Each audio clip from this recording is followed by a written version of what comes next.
adalah ikan. Nah, suku Minang, kamu tahu bahwa suku Minang ini pandai berdagang. Jadi hasil yang dari suku Bugis mengambil ikan di laut, tadi jadi ikannya ini dijual oleh suku Minang. Nah, ini integrasi yang baik, integrasi fungsional namanya. Kemudian integrasi koersif. Ini terbentuk berdasarkan kekuasaan yang dimiliki oleh penguasa. Berarti dia menerapkan koersif. Nah, kekerasan, terpaksa pakai kekerasan. Kenapa? Karena kalau tidak seperti itu, misalnya tidak berhentilah kerusuhan. Misalnya polisi menembakkan gas air mata. Nah, itu karena apa? Untuk menghentikan demo, untuk menghentikan kekacauan. Sehingga kalau sudah terhenti bisa bernegosiasi dengan baik apa yang mereka inginkan. Jadi bisa diambil perwakilan untuk berbicara, menyampaikan pendapatnya dengan tata cara yang baik dan benar, seperti itu. Integrasi sosial pastinya tidak terjadi begitu saja. Nah, integrasi tersebut bisa terjadi karena proses. Proses apa saja itu? Nah, ini bisa proses asimilasi. Asimilasi ini ditandai dengan usaha mengurangi perbedaan antara individu dengan kelompok di dalam masyarakat. Di dalam asimilasi ini, tiap individu berusaha mempertinggi kesatuan tindakan, kesatuan sikap. Dengan cara apa? Dengan cara memperhatikan tujuannya, tujuan bersama, bukan tujuan aku sendiri, jadi menghindari keakuan gitu ya. Nah, jadi kita berbicaranya itu dengan kata kita, karena dengan begitu akan menghindari perbedaan di dalam masyarakat. Jadi tidak ada batasan. Nah, contohnya apa? Misalnya seperti perkawinan campuran antara dua negara. Kebudayaannya pastinya tidak kebudayaan aku dan kamu. Jadi namanya sudah menikah tentunya bicaranya kita, papa kita. Jadi budayanya pun mau tidak mau melebur menjadi satu tanpa batasan. Tidak ini kalau di negaraku begini, negaramu begini, tidak, tetapi menjadi satu budaya baru. Biasanya seperti itu. Itu asimilasi ya, Nak. Jadi melebur menjadi satu biasanya membentuk satu budaya. Kemudian akulturasi. Ini proses sosial terjadi bila kelompok sosial tadi dihadapkan pada kebudayaan asing yang berbeda. Ini terjadi penyatuan dua budaya yang berbeda. Nah, ini sedikit berbeda dengan asimilasi tadi. Kalau di dalam akulturasi ini, dia tidak menghilangkan budaya yang lama. Nah, jadi budaya lama itu tetap ada ciri khasnya. Jadi walaupun menyatu dua budaya lama tidak hilang. Kalau asimilasi tadi menyatu, membaur menjadi satu, menghilangkan batasan. Jadi seperti itu. Jadi akulturasi ini terjadi sudah sejak lama, Nak. Zaman dahulu kala, zaman migrasi, transmigrasi, perpindahan penduduk, misalnya dari Pulau Jawa ke Sumatera, ke Kalimantan, ya, tempat-tempat yang masih luas, ya, Nak. Tuh, sehingga di situ dibutuhkan adaptasi. Karena apa?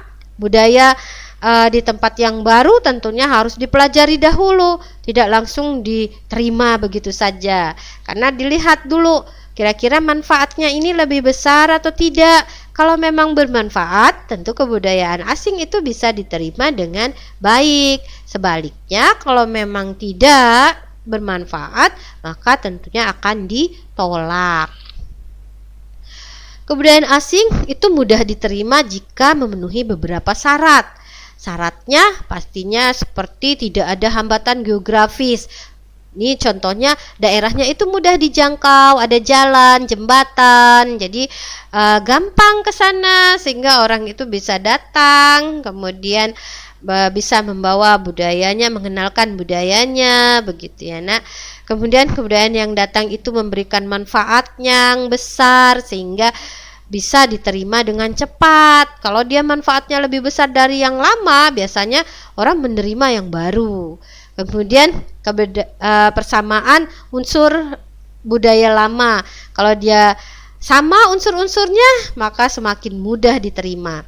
Kemudian kesiapan pengetahuan dan keterampilan tertentu, serta budaya yang bersifat kebendaan. Ini begitu mudah diterima kalau yang bersifat kebendaan.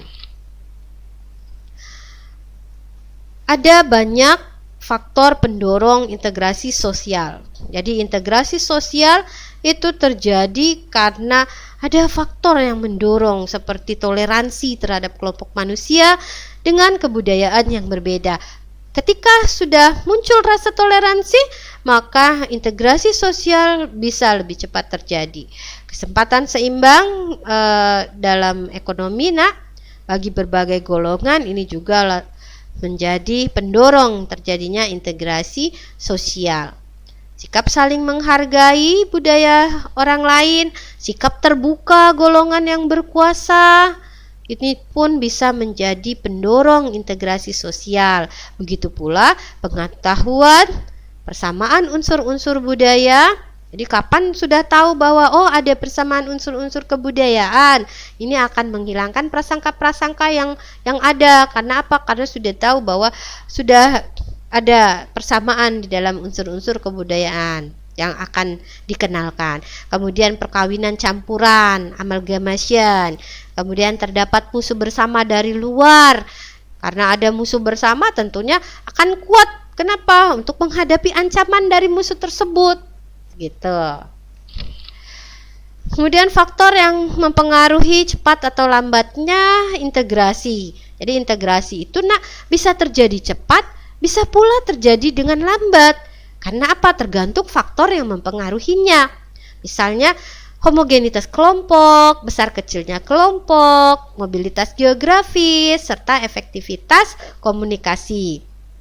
Kita akan bahas 4 faktor yang mempengaruhi cepat atau lambatnya integrasi sosial ini. Homogenitas kelompok. Homogen itu artinya sama ya nak. Berarti integrasi sosial mudah dicapai pada kelompok atau masyarakat yang tingkat kemajemukannya rendah. Jadi kalau dia homogen sama ya nak, kepribadiannya itu lebih mudah integrasinya. Kenapa? Sama-sama mau belajar dalam satu kelas nih misalnya, semua mau belajar, ya lebih mudah lagi gitu kan. Diskusinya enak, semuanya serba enak. Nah begitu pula di dalam satu wilayah, satu negara misalnya, itu akan mudah terjadi integrasi apabila dia homogen. Sebaliknya kalau integrasi sosialnya itu yang sulit, yang lama, itu karena apa? Karena misalnya masyarakatnya majemuk. Jadi pada masyarakat majemuk, heterogen berarti ya nak, kebalikan dari homogen itu. Jadi kalau dia heterogen berarti dia bermacam-macam, majemuk, sehingga dia lebih sulit, lebih lama terjadi integrasi sosial. Sikapnya beda-beda, budayanya beda-beda, lah keinginannya juga berbeda-beda. Akan lebih sulit terjadi kesatuan. Kemudian besar kecilnya kelompok.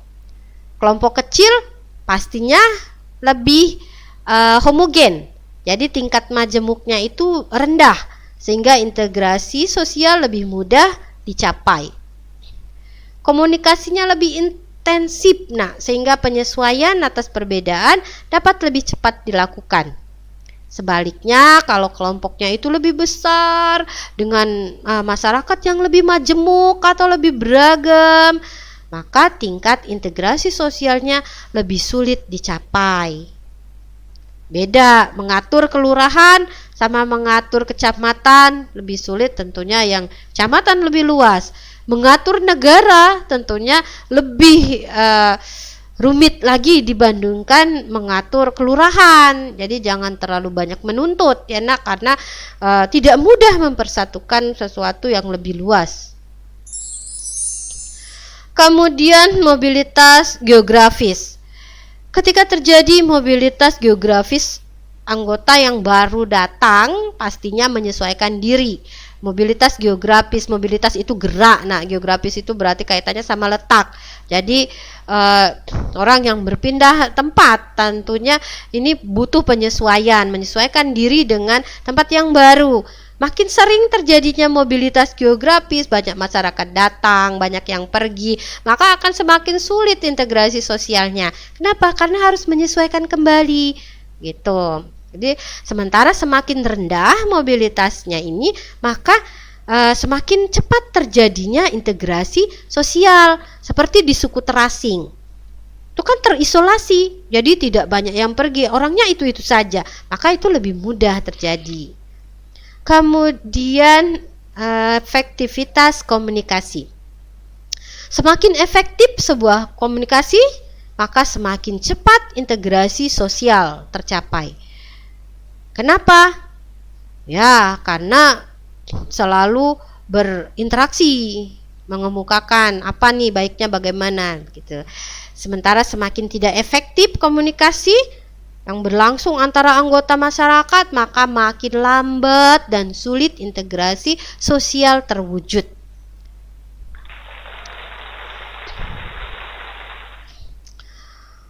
Jadi, kalian tadi telah menyimak tentang konflik dan integrasi sosial.